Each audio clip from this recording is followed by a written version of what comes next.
Welcome to the 3x5 news, views, and reviews scribbled on index cards. We get in and get out fast, so keep up. Yes, I am one of that rare breed. A motorcycle riding progressive, though not, of course, a Harley rider, MAGA's bike of choice. It was actually before the Oval Office meeting heard around the world that, portending what was to come, hostility toward Ukraine President Zelensky reared its ugly head. When he first stepped out of the SUV, Trump, at his passive-aggressive best, greeted Zelensky with, "He's all dressed up today." As always, Zelensky was wearing a field uniform in solidarity with Ukraine's military. Shortly afterward, possibly picking up on Trump's cue, Brian Glenn, a correspondent for a right-wing cable channel, shouted out, quote, "Why don't you wear a suit? You're at the highest level in this country's office, and you refuse to wear a suit. Just want to see do you own a suit?" Unquote. If Trump's remark was the first sign of hostility, Glenn's words were an indication that Zelensky was about to be ganged up on. That degree of disrespect for a man, and by extension armed forces trying to keep their country from being, to use an old-fashioned word, conquered, is breathtaking, especially when the invader has been our mortal enemy, for most of the past 75 years, except for the brief interval when it was supplanted by Islamic extremists. I view this as an expansion of the erosion of respect for our own military on the part of Republicans. In the past, such as during the Vietnam War, rebellious youth insulted soldiers home from the Vietnam War. But for conservatives, the military was sacred.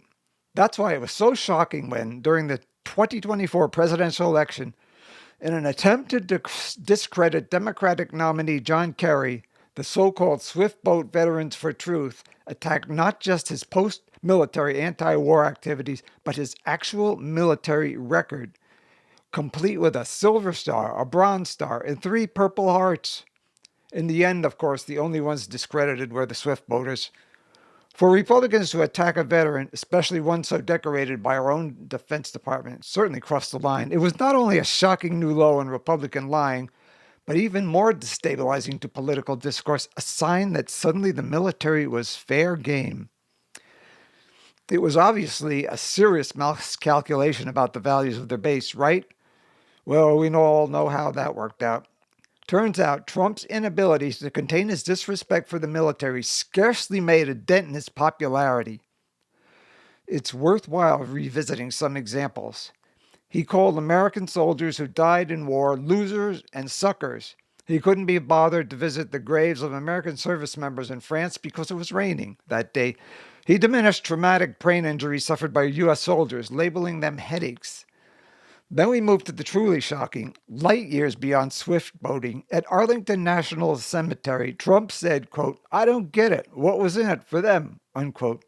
He seemed unacquainted with the idea that even if some wars were misguided, soldiers fought for the defense of their country, not to, loot and pillage. Then, in perhaps his greatest moment of glory, he said of John McCain, slightly edited, quote, "He's not a war hero. I like people who weren't captured," unquote. God forbid he should show a shred of compassion for someone who is not only a prisoner of war, but tortured. I mean, imagine Trump in a situation like that.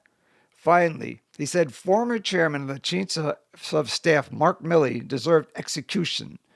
Now, for the cherry on top, DOJ has fired large numbers of federal employees who are veterans, including employees of the Veterans Administration.